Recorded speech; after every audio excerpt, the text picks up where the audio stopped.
Welcome to a more just and merciful world. I'm Kathy Humphrey, president of Carlow University. On this podcast, we talk to leaders, teachers, artists, historians, and scientists from around the globe to explore how to bring more justice and mercy to our own world. Today, I am thrilled to have the opportunity to speak with AJ Jefferson. Thank you for joining me today for this conversation. Thank you, Dr. Humphrey. I appreciate it. Absolutely. So, we're going to talk today, of course, about creating a more just and merciful world. And your organization, the Homeless Children Education Fund, is a partner to Carlow, Yes. and a very important partner to some very important work. Let me tell you a little bit about that first. So, the Sisters of Mercy were founded by a woman named Catherine McCauley. Okay. Catherine McCauley was a woman who did many things, but she began the order of the Sisters of the Mercy. Catherine McCauley was a foster mother, and she took in many children and educated them in Ireland. So at the core of who we are, we have always been engaged with providing opportunities to those who did not have opportunities, to provide housing. That was something that Catherine McCauley did in Ireland. She provided housing, she provided care, specifically for women who needed a leg up, who needed training, who needed to be able to take care of themselves. And if you can imagine, in the 1800s, what it was like for a woman who could not care for herself. So today, full circle, we have a program here at Carlow called our Community Scholars Program, which some of your students, some of your children end up in our program. So here's what I'd like you to begin with. I want to know, AJ, how did you decide to do this work and to get engaged with these very important people? Well, when you talk about a full circle moment, that is what I'm experiencing right now and leading this organization. When I was a little girl, around 8 years old, my mother and I traveled to Pittsburgh in an emergency and a crisis move. And we traveled here because, there were some home situations going on and my parents decided to separate. But instead of going to our hometown, which is Niagara Falls, New York, we came to Pittsburgh, Pennsylvania, and we lived with my great aunt. When you think about the definition of being unstably housed and homeless, that definition is that you are not living with your primary caregiver in your primary caregiver's home. You're living in someone else's home. So there's a host family. So about the first year of me being here as an 8-year-old girl, I was unstably housed. And I was going through some of the social and emotional challenges that happen when you don't have a room, when you don't have a space to be a kid, when there is not an alignment in the household with the adults of how to treat the children in the household. So, 8 years old all the way to the age that I am now, which I'm not going to divulge, but the age that I am now, when this opportunity opened up, Dr. Humphrey, I didn't even remember the fact that we were unstably housed. I didn't remember that whole traumatic experience that I had. I mean, part of that process is I didn't speak in school for about a year. I was very quiet because when a child doesn't have stability in their home, right? They regress in their education. They regress in their social interactions. They're in a fight or flight mode. Now, let me be very clear. I had a mother there the entire time who was a protector. But again, living in someone else's home leads a child to feel unsafe. unsecure, unstable. And then I'm coming to Pittsburgh, and Pittsburgh is not like Niagara Falls whatsoever. First of all, my grandmother wasn't here, her sister was here, but it wasn't the same thing. So I regressed socially and emotionally, and even academically. During that period of time, I went to a Catholic school, and during that period of time, one of the sisters wanted to hold me back a grade because I wasn't speaking. But that was a time when people may not have been able to dig in and understand. There are a lot of things going on in the background. Right. So I'm very proud to run an organization that not only supports and cares for the nearly 3,500 students in our county who've been identified as homeless, but also I work with a team that is focused on not just educating the child, but educating administrators, educating school districts. These are the signs and symptoms of homelessness. And when a child is experiencing trauma, that trauma of not knowing where to lay their head, where they're going to lay their head at night, it manifests in many different ways. One of those ways is being silent. Yeah, so that's good.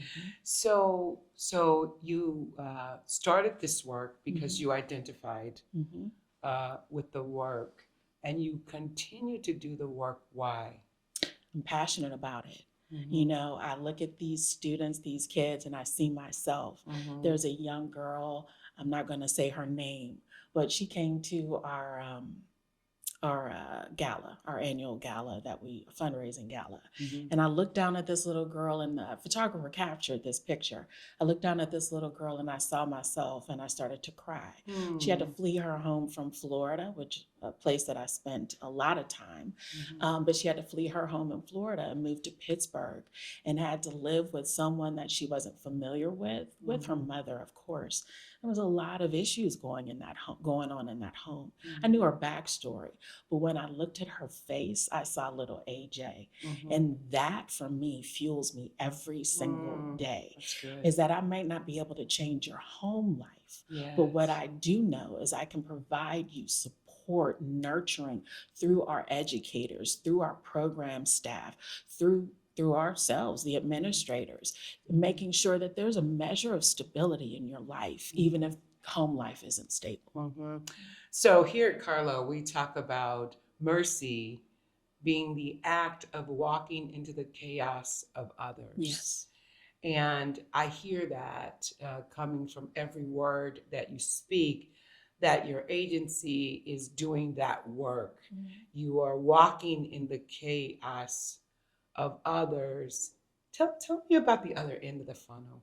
Tell me about they come to you this way because of the work you're doing. How do they end up?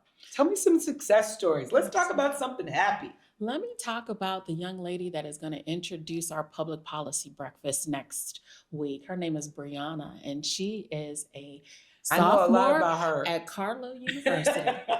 Yes. And she came through a lot of challenges. But the one thing I have to say, it's nothing that we do. It's innate inside of her that she wanted to overcome. But she needed help. So we had to partner with her. We had to partner with her when she was in high school. We had to partner with her in her transition to young adulthood. But Brianna is an overcomer. She's a fighter. She has a clear vision of the direction she wants her life to go in. And we played a small part in that. But she's driving this. And she is very proud to say that she is an A+ student at Carlow University, and that she is fully engaged in university life here through your Community Scholars Program. So I tip my hat to you, Dr. Humphreys, and your team. I was there when you launched the Community Scholars Program, and our team was immediate in that we have these students that see themselves in post-secondary education, but didn't have the right pathway, didn't know how to actually step in the pathway in a clear direction to get post-secondary education. Right. And what I love about your program, although we have a program that supports Brianna, you're still supporting her. Oh, yes. We don't give up on our students. Yeah, you are still working side by side with her, providing her opportunities for employment, during Yes. the summer. Yes. And Brianna is quite the young woman. And I Yes, want she you to is. know she's a junior now Oh, I'm sorry. because she has finished her sophomore year. Yes. And so she's closer to the goal line. I love that. Right? I love that. And I am extremely proud of her. And I actually heard her story at your gala. Yes. And I didn't know her story before she stood up at that gala and explained to hundreds of people what she had gone through and how she had overcome that. And it is a testament to that work that you began in high school, because you are helping us to pick up where you're leaving off. Right. Only 20% of foster children, I know, I don't know the statistics about house youth, I want to talk a little bit about that too, end up in college, and only 3% of that 20% graduate. Wow. And so our goal here is to decimate that statistics. Absolutely. And I'm really proud of the fact that 90% of our students that came from freshman to sophomore year were able to matriculate to sophomore year. And now you see there's another cohort now matriculating to their junior year, which is pretty doggone incredible. But I will say a lot of that has to do with there's a lot of us, including your organization, that are standing around these young people. Right. There's a quote that says, you will either pay for young people now, or you will pay for them later. And I believe this is the better way to pay for them, because in actuality, what that quote is saying is you're going to pay for them in prison. You're going to pay for them on the streets. You're going to pay for them in healthcare. You're going to pay for them in teen pregnancy. So there's a million other ways that our society has to pay, as opposed to helping them become productive citizens, because these are brilliant people. They're brilliant. Who haven't been able to give an opportunity. They just need an opportunity. Haven't been given an opportunity. So tell me, what's the difference between you often, I have learned through your work to use the word unhoused. Yes. Why? Why is that? As opposed to homeless. There's a stigma with using the term homeless, right? So what we do is everything is human-centered. We maintain positive language around our students. So we never call a child homeless. We say the child is experiencing homelessness, or they're unstably housed, or they're in between housing. And that's making sure that they don't embrace this as an identity, that they understand that this is a temporary situation. It is not their identity, and they can overcome anything they want to overcome. And so through the programming model that we've put together, Dr. Humphreys, it's called a continuum of programming model. You spoke to us still being there for Brianna. Well, we're still there for hundreds of our students. So we, of the 3,500 students at homeless children, 3,500 students, in our county that have been identified as homeless, we care for a little over 1,100 of those students. And we take them through what is called our continuum of programming model. Wherever they meet us at, pre-K, elementary school, middle school, high school, we're committed to those children from being in mom or dad or caregiver's arms all the way until adulthood, until they say they don't need us any longer. And then we still don't let go. Because in the case of Brianna, she is actually a leader in a committee that we have underneath the HCEF umbrella. It's called our Collegiate Advocacy Committee. And there are 3 young people that go with us to Harrisburg, that go with us to our local government offices and advocate for systemic change for children, for students, for young people who are experiencing instability in housing. So Brianna, along with two other amazing young people that are actually in other higher learning institutions in our region, go out and talk about their stories. They talk to legislators about their stories and what they went through and how we need to look at this and create systems level change and impact so that there could be more Briannas that are being successful and moving out of needing support to giving support. So we live in a world right now where people say, Yep.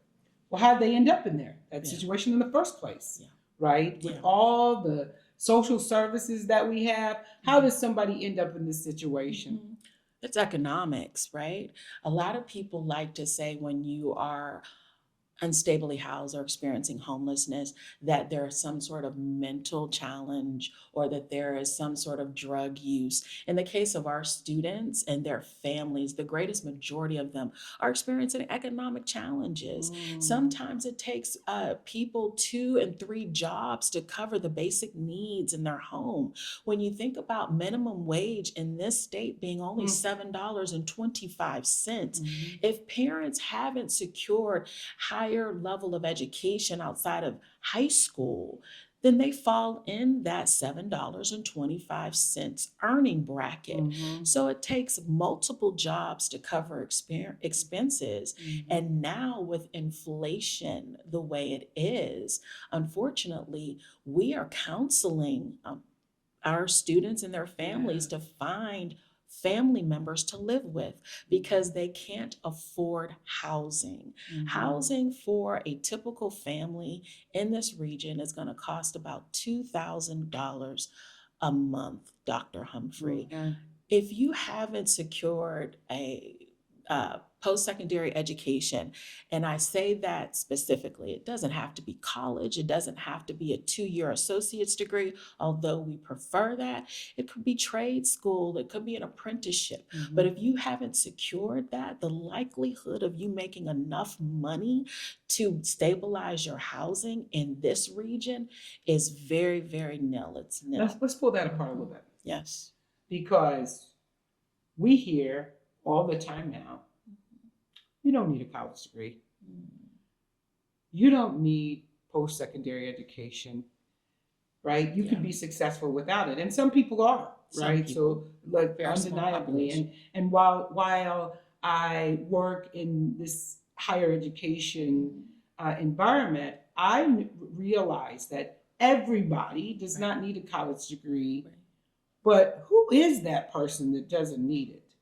Everyone needs post-secondary education. And when you think about our students, who the statistic is that the majority of our students are reading, 13% of our students of the 3,500 are reading at grade level when they graduate. That means that almost 90% are not. 11% are performing math equations at grade level. That means 90% of them are not. So they need post-secondary education. Unfortunately, we're still graduating these students out of high school. And that's why it's so critically important for programs such as my program, Homeless Children's Education Fund. What we do is partner with the families, partner with the schools, and we provide additional education support. And the kids don't have to come to us. We come to the children. That's critically important. Accessibility, especially in a time of trauma and turmoil.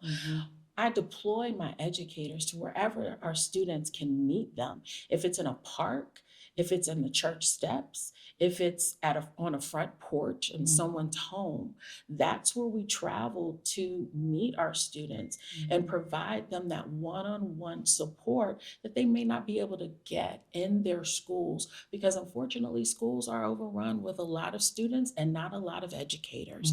So we try to supplement that education, but education after high school is critically important to get you out of that $7.25 an hour realm and into securing a livable wage. So unfortunately, we're in a world and in a country right now where the emphasis is being pulled away from supporting Yes. programs like yours, programs like mine. There is, quite frankly, just a lack of care. Yes. What do we do? Well, at the end of the day, we have to rally together. So I'm focused on community and community activation. How are we working with our brother and sister nonprofits that are in it for youth experiencing homelessness? How are we going to individuals and asking them to support us? What we do know, and you said it, Dr. Humphrey, is that if we don't invest in our students right now, then we are going to have to invest at a significant level when they're adults. That level is about $35,000 to $40,000 per person that has not secured stable housing, stable finances coming through their home. So that is going to be the burden of anybody else, right, to cover those expenses. But additionally, when we look in our region and the lack of qualified workers that we're going to experience in the next 5 to 10 years is astronomical. In this region alone, we're looking at a deficit of about 100,000 qualified workers. Why would we not invest in students right now that need support and need direction in order to become the workers, the citizens that give back to the community, not take from the community? For example, we have a program that you support, Carlow University supports tremendously, and that's our Teen CEO program, where we're exposing our students, 60 this year, 100 next year, to the working life, right? Where they're working at Carlow University, they're working at Dollar Bank, they're working at the Penguins, they're working at the mayor's office. They're making $16.50 to $18 an hour for 200 hours of work during the course of the summer. They're punching in, they're punching out. They have a social worker that's ensuring that any challenges that they may experience personally does not impact them professionally. They're connecting with mentors. And by the time they graduate university or graduate post-secondary education, they have a job waiting for them. Which is so good. Yes. So we're going to wrap up really quickly here, but if you could speak to those people who don't understand why this work is so important, if you could give them a compelling message, what would that message be? How would you ignite those who don't see the necessity to do this work? What would you say? So my answer to that is, you invest in a community that you want to be proud of. You invest in a community that you want to see flourish. And that happens only when you invest in children. That happens only when you invest in the least of these.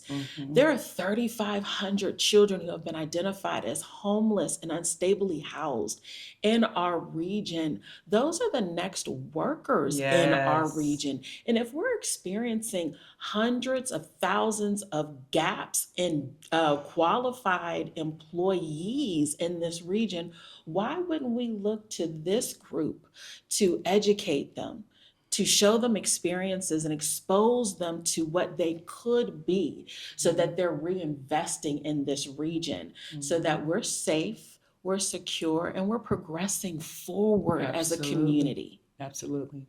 Someone once said that children are a message that we send to a world that we will not see.